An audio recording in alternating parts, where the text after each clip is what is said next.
Bienvenue to my kitchen. Today, we're diving into a classic comfort dessert that's perfect for any season. Rhubarb strawberry cobbler. There's just something magical about that sweet and tart combination, all topped with a warm, buttery, biscuit-like crust. It's a taste of home, and I'm going to show you just how easy it is to make from scratch. So, grab your apron and let's get baking. First up, let's talk about our filling. The stars of the show are, of course, rhubarb and strawberries. You'll need about 4 cups of chopped rhubarb and 2 cups of fresh strawberries, hulled and sliced.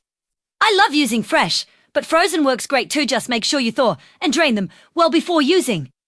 The key to a great filling is balancing the tartness of the rhubarb. To do this, we'll toss our fruit in a large bowl with 3/4 of a cup of granulated sugar. Don't be shy. Get in there and mix it all up until every piece is coated. Next, we'll add a 1/4 cup of cornstarch. This is our secret weapon for a thick, jammy filling that won't get watery.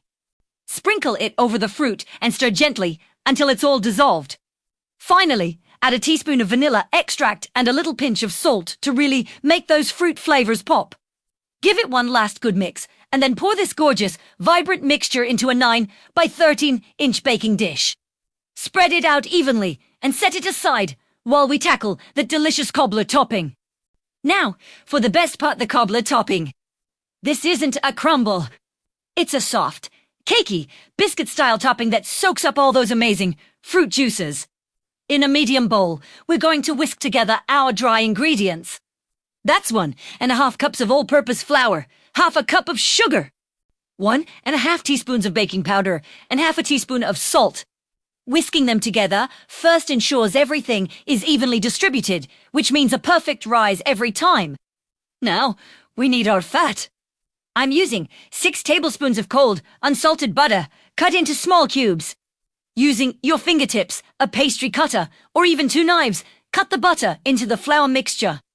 You want to work it in until the mixture looks like coarse breadcrumbs with some pea-sized butter bits still visible. Those little butter pockets are what make the topping tender and flaky. Once you've got that sandy texture, make a well in the center of your dry ingredients. Time to bring it all together. In a separate, small bowl or measuring cup, whisk together 1/2 cup of milk and 1 large egg. Pour this wet mixture into the well you made in the flour. Using a fork or a spatula, gently stir everything together until it's just combined. And I really mean just combined. A few lumps are totally okay. If you overmix the batter, the gluten will overdevelop and your topping will be tough instead of light and fluffy. We definitely don't want that. So, as soon as you don't see any more dry flour, stop mixing. Your batter should be thick and scoopable, almost like a thick pancake batter. Now, grab your baking dish with the fruit, filling.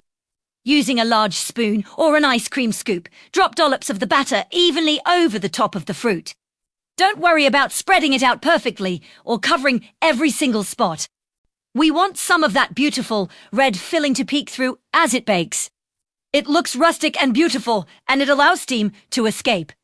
For a final touch of perfection, I like to sprinkle a little extra sugar, maybe a tablespoon or 2, over the top of the batter. This creates a wonderfully crisp, sweet crust that's absolutely irresistible. Our cobbler is assembled and looking beautiful. Now, it's ready for the oven. You'll want to preheat your oven to 375 degrees Fahrenheit or 190 degrees Celsius. I highly recommend placing your baking dish on a larger, rimmed baking sheet before it goes in. The filling is going to get super bubbly and delicious, and it might just bubble over the sides. The baking sheet will catch any drips and save you from a smoky oven and a tough cleanup job later. Trust me on this one. Pop it into the preheated oven and bake for about 40 to 50 minutes. You'll know it has done when the topping is a deep golden brown and the fruit filling is thick and bubbling vigorously around the edges. Oh, the smell that will fill your house is just heavenly. Once it's baked to perfection, carefully take it out of the oven and let it cool on a wire rack for at least 20 to 30 minutes. This is the hardest part, I know, but it's crucial. It allows the filling to set up a bit so it is not too runny when you serve it. All right, the wait is over. It's time to serve this masterpiece. The best way to enjoy rhubarb strawberry cobbler? Warm, of course. Scoop a generous portion into a bowl, making sure to get plenty of that juicy filling and a good piece of that golden topping. While it's absolutely fantastic on its own, taking it to the next level is easy. A big scoop of vanilla ice cream melting over the top is the classic pairing for a reason. The cool, creamy vanilla against the warm, tart fruit is pure dessert perfection. A dollop of fresh whipped cream or even a drizzle of heavy cream is also wonderful. This dessert is so comforting, so full of flavor, and it's a fantastic way to use up seasonal produce. I really hope you give this recipe a try. It's a guaranteed crowd pleaser. Thanks so much for baking with me today. If you enjoyed this video, don't forget to like and subscribe for more delicious recipes. Happy baking!